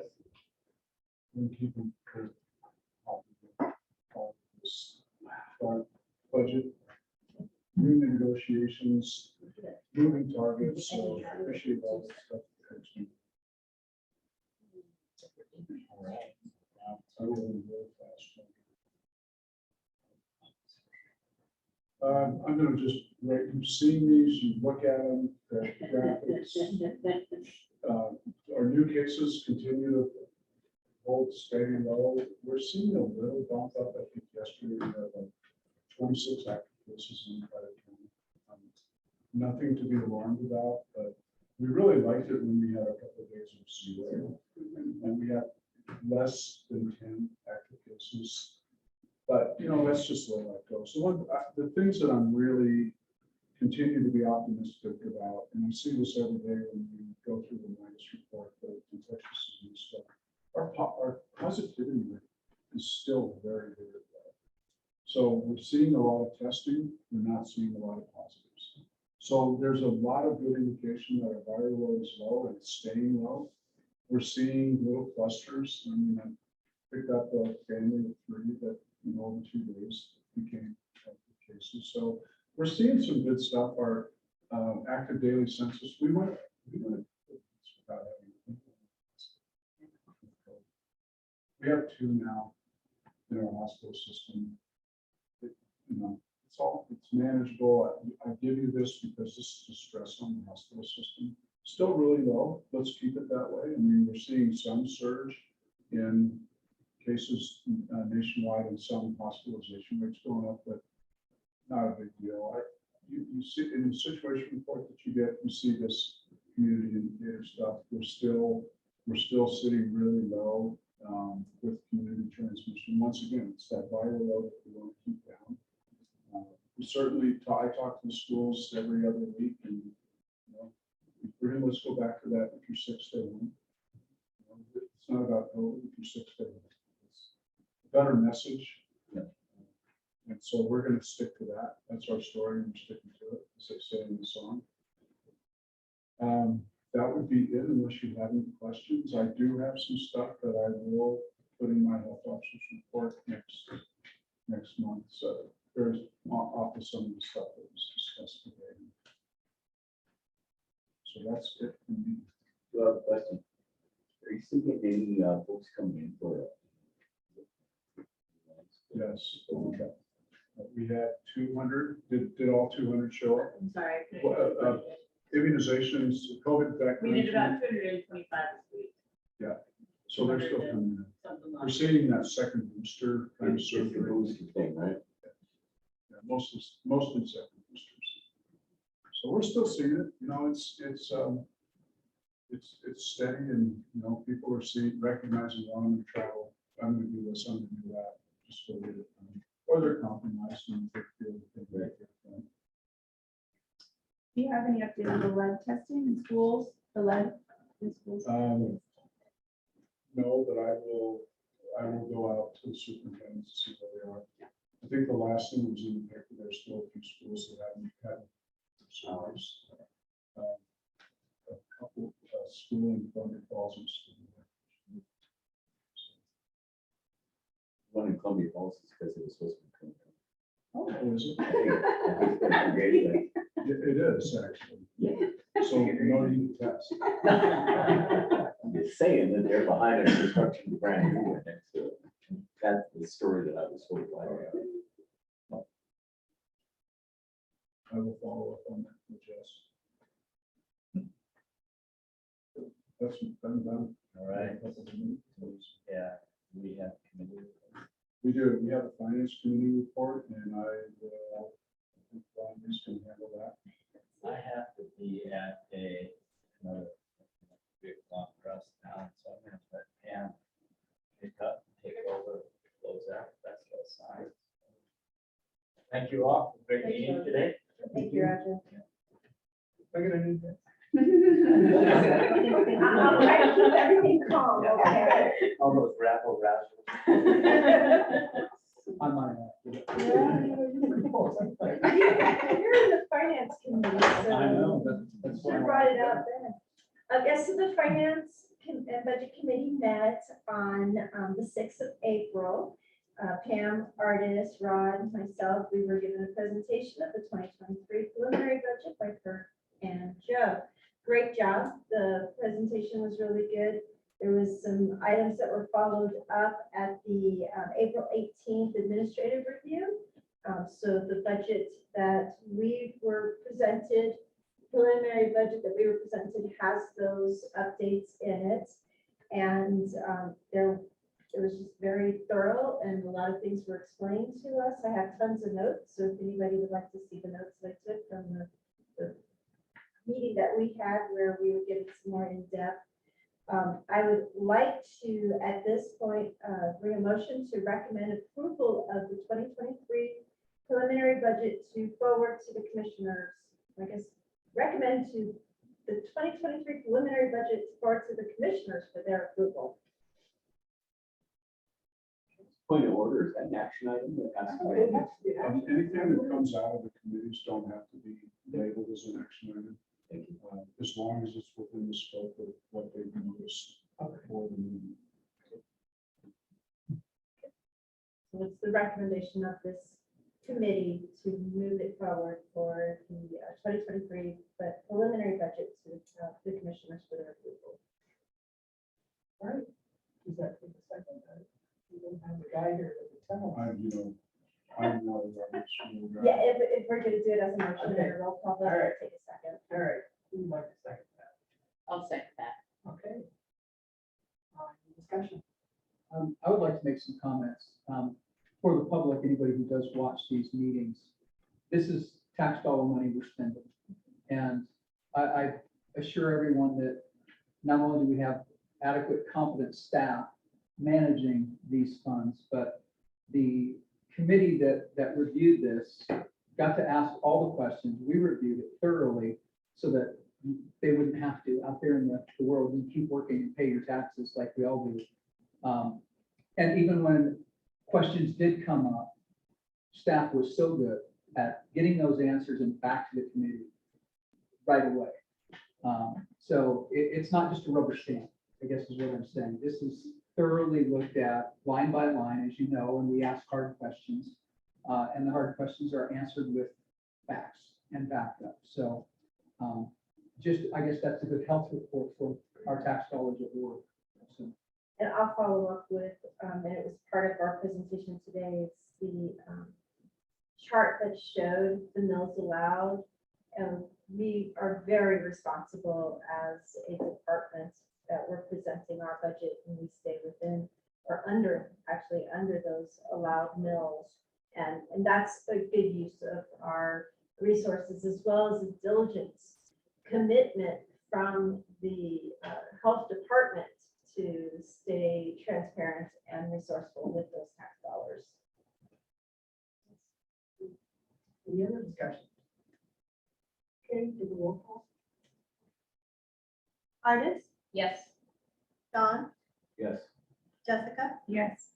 Pam, Abstain. Rod, Yes. and Ron Lee. Yes. So then this will go to the commissioners, this preliminary budget will go to the commissioners for their review the week of May 9th through the May 19th in that time frame, and that will be posted. So if anybody has any further discussion, that would be another opportunity regarding the transparency of tax dollars. Appreciate that. And just, so do we have Ron Lee's FTE sheet? It was on your keyboard. Not for Dara here. I'll look for it. So when we were going through, Kirk and I and our leadership team, we started to see in the budget, we had people in community health that were actually doing communicable disease activities. So we grouped all of our FTEs into functional groups, so you can see them. We also highlighted the ones the positions that were open. And I think, Pam, especially from a policymaking perspective, it's good that you know where those goals are. But to me, I'm a simple guy. I really like to see things kind of in a functional work group environment. So we've done that. If you want, I will find that, but we can send, Kirk can send it to you electronically. We can send it to everyone on there so you can just see. We have 68.2 FTEs in that department. We have a few openings. Some of them will never be filled. Some, some will be changed. The deputy position that I think I mentioned does not need to be full-time with the staff we have. So we can send that to you electronically. It shows all of the vacancies and kind of groups things up functionally so you can see it. Just an easier way to see it and see how they're budgeting practice. So that would be sent electronically. Yeah, we'll Thank just you. send it electronically. It's probably in here. But All right, Clean house. thank you. All right, we'll go on to Environmental Health Committee. Just quickly, we met last week. Yeah, so we talked to the HDR folks about septage. And the one thing that we wanted to have that meeting for is to have our board committee really focus the energy of HDR on a few sites that might be conducive to septic receiving treatment and composting. Right now, the committee came out, and I think this is the biggest issue. We also do the various stuff in there, but the biggest issue is I think the committee gave HDR a focus on starting first with the Big Fork and Lakeside. Big Fork has some 300 acres right next to our green dock site on 383. Probably a super site for septic receiving. And so we're going to explore that. HDR is going to explore with the Big Fork Sewer District and the Lakeside Sewer District, if that's feasible. They'll bring a report back to our committee. We'll keep moving this forward. We just felt that, and Pam, please, you guys were here too, but I think the one thing we did is we needed to focus on a site and exhaust if there was anything that makes that a bad site or a non-workable site. And then we'll move to the next site, which could either be a CFAC or I think we'll have to reprioritize for a CFAC or a sanitary waste site. I think we'll be the next two on there. But we're going to put our chips in that basket first because we feel it's the best site right next to the other. That seems to be the best site. And the water coming off the septic treatment, if we can get it to Lakeside and we can do land application without a significant modification to their permitting, it's a slam dunk. I mean, from the water side, it would be a really good thing. In the water, it's mostly water. So mostly water. That's great. I think it's moving forward very excited, still very excited. One thing I could bring from that meeting is the fact that they had that 300 acres already been approved for what we've been using. That's always one of the biggest hurdles. And it's been approved. And on top of that, to have the lakeside treatment system just within less than a mile, About a mile and a quarter. about a mile and a quarter away, that we could possibly have them treat our effluent is just a slam dunk. And it'd be good for everybody, money wise and what we would come. It's exciting. It is. It's exciting, for sure. Anyone else? Question? All right, board member discussion, artists. I should ask the question, the vending machines, That was on my checklist too. who owns those vending machines? The one with The condoms and that's the health department. that is the health department, okay. I had people ask me about it So- before too, and I went, I didn't even know anything about it until I think the last couple meetings. Yeah, it was interesting, it came up here, and we're pretty guarded in what's in there. But we have, I mean, part of our harm reduction is syringe exchange. Mhm. And so no one can just go in there and take them out there. It's all done by tokens. So people that are in our system can access that. It's a little bit lower barrier environment for that. Just because, They don't have to go up and sit in the waiting room. They can go And there. interact, yeah. They could bake like they're getting candy, which I didn't enjoy the candy. But it ended up in there, and some people really are grateful that there is a source of candy. And because before we had no candy. But one of the things you have to realize is we've been doing harm reduction in Fayette County a long time. And I've had an opportunity to talk to Brad Abel this morning about it. We started with food kits a long time ago. And, you know, this, even though we can't use CDC money to do syringe purchase and such, it's their program. We did this, we just went through this with the commissioners 2 days ago. I was there with part of this program for doing some testing around HIV and hepatitis C. It's all part of this big harm reduction initiative. It's not an access issue. A kid can't come up and get those. They have to literally have tokens out of family planning and be enrolled in the program Okay. to get into there. There's other things, there's condoms, but you know what? We give condoms to school nurses and they hand them out by hand, whether you like it or not. You know, this the one thing I'll tell you, this is my big dorky man, Joe side. Some of the stuff that's really uncomfortable. But you gotta realize there's a population in Fayette County that we're serving that you don't see. And it's the reason why we have a harm reduction program. And that's the reason why we have sexually transmitted infection programs. And this is the reason why we have a family planning program at all. There's a population out there that, yeah, some people get really uncomfortable about it.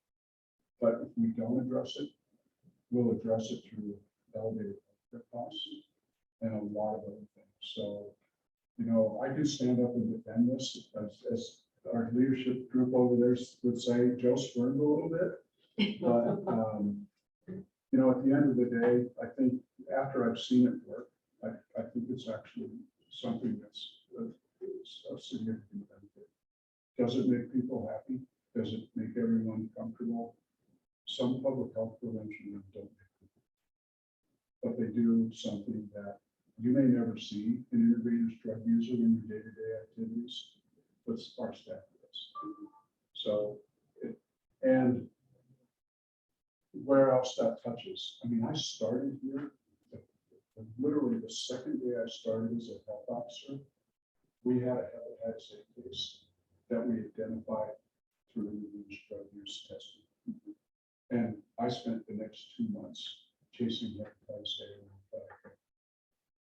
I mean, this is what public health does, and you probably won't see it if it's really uncomfortable, but you know, if we didn't recognize through intravenous drug testing to find out this person had that active hepatitis A, oh, and was a deli preparer at a convenience store, where would we be? I mean, this is how everything gets to. So yeah, a little uncomfortableness, ours, but No, I just I saw it and I thought, where know did you it come did it. from? But you know what? I can assure you, there will be no crack pipes in there, Yeah. which was mentioned, alluded to today, and I- mentioned last time. Right, yep. No, it won't. And cell phones. And you know, another thing that goes out of there, like you wouldn't believe, and they could walk in and get them, is the COVID test kits. They fly out of there. For some reason, people go by and see them in a vending machine and they want those ones, and they will come and get them off our counter. Go free. So, yeah, thanks. Okay. And I left talking about that. Perfect. Lovely. Thanks, everybody. And again, thank you to the finance. It was a really good, well done report, and you guys have done a great job at managing in the budget. So thank you. Well, hats off to Kurt.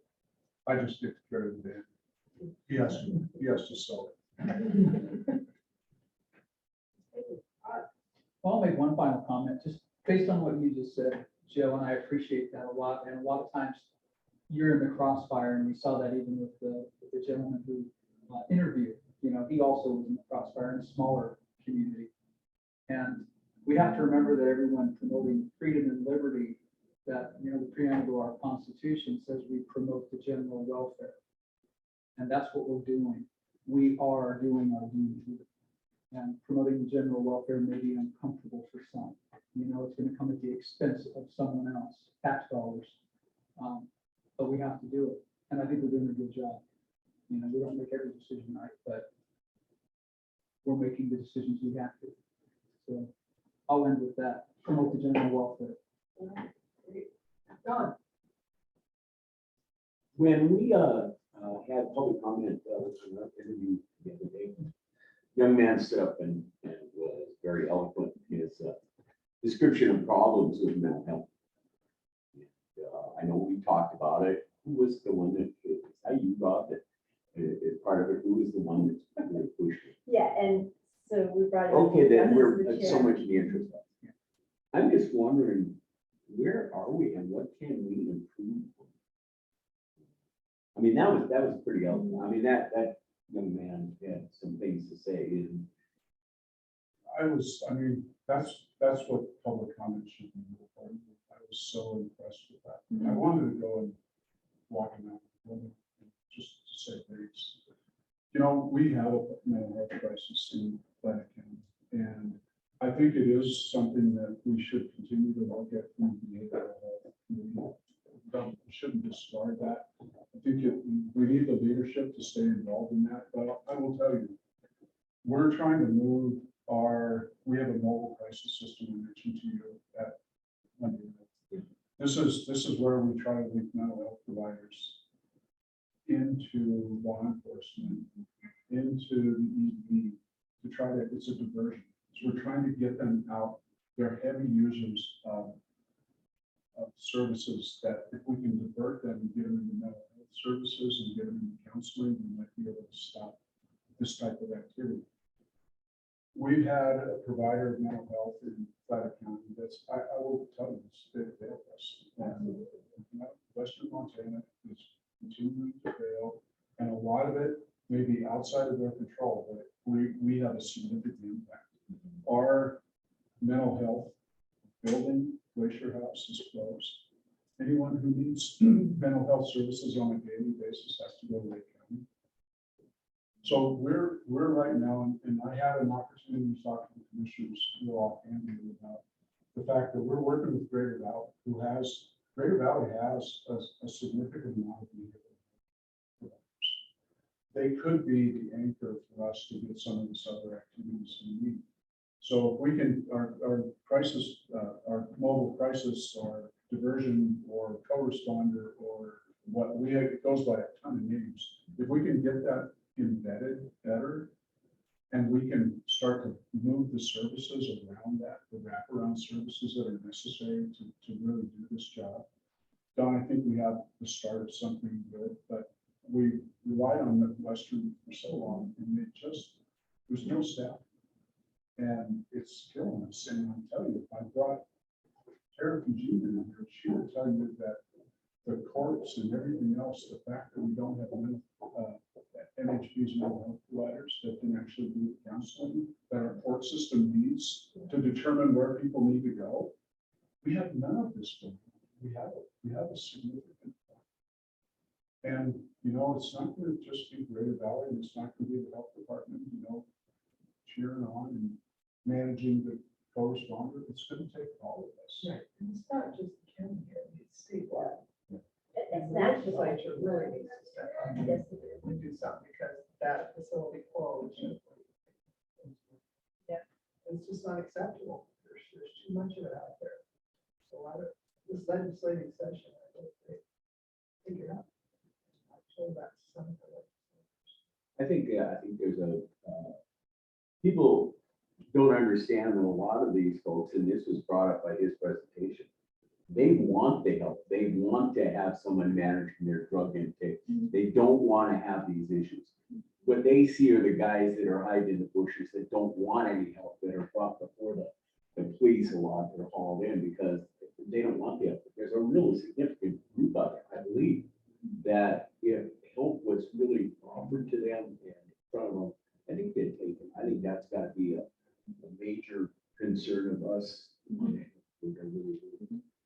We have a staffing problem in the health department. department, because we have one guy now, right? We used to have 2 behavioral health people and Sean left, so we have one guy who is in charge of the task force response, he works with the police. So he's doing like 3 jobs, and he needs people that are functional to help, or like have the qualifications to help him, but in my last meeting with him, he didn't have those people yet, because they just can't find them to hire them. And then money-wise, I mean, we have taxes from the alcohol. We have a small alcohol tax, which provides a lot of mental health services, but we now have legalization of marijuana, and in the county, we don't have tax from that as far as I'm concerned. So now we're gonna have double the amount of issues and less money to deal with it. So we have another legalized drug substance, which has been very, it's been around, but now it's legal and very, very accessible. People that maybe wouldn't be using it before. So we have a lot of issues that are about funding and also, It gives us access to more funding. Yeah, well, we don't have access to it. I mean, do you think the county is going to do that? So Pam, the commissioners are gonna see an RFQ for that alcohol tax money next one. Great, we just voted on that today. Oh, it was today. So it's out there, the RFQ. The RFQ's out. And there's a focus on preventative Mhm. services in it.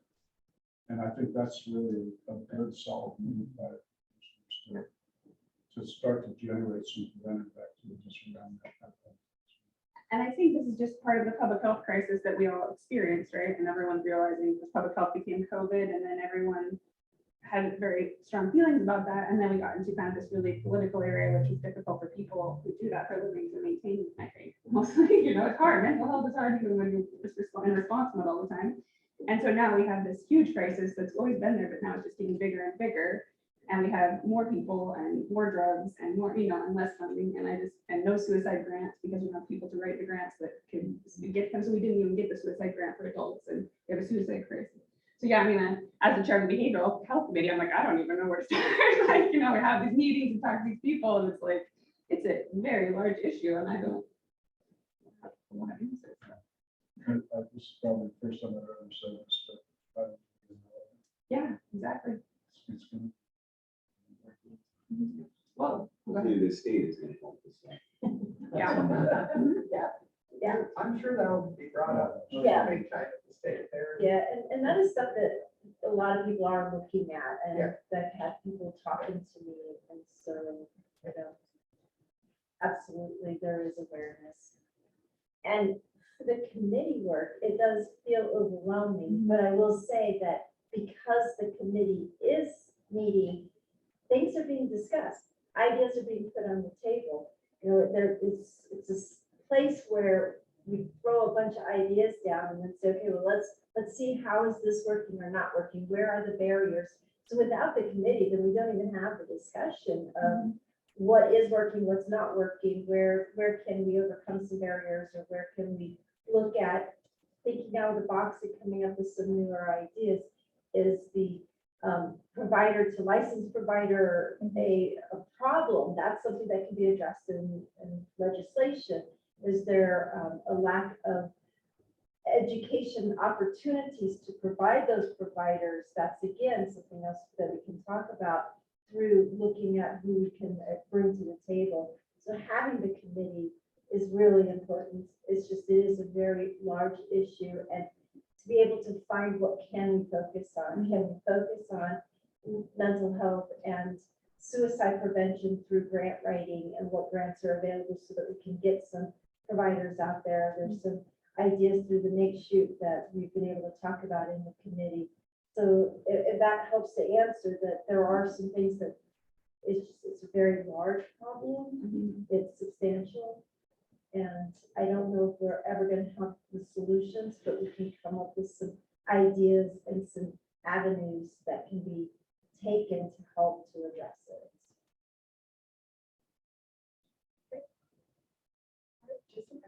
No, I think I've done that.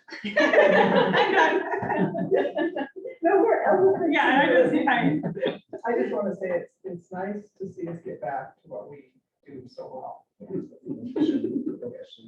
This is what it's for. Yeah, exactly. With that, we're adjourned, or I need a motion, I guess. Second.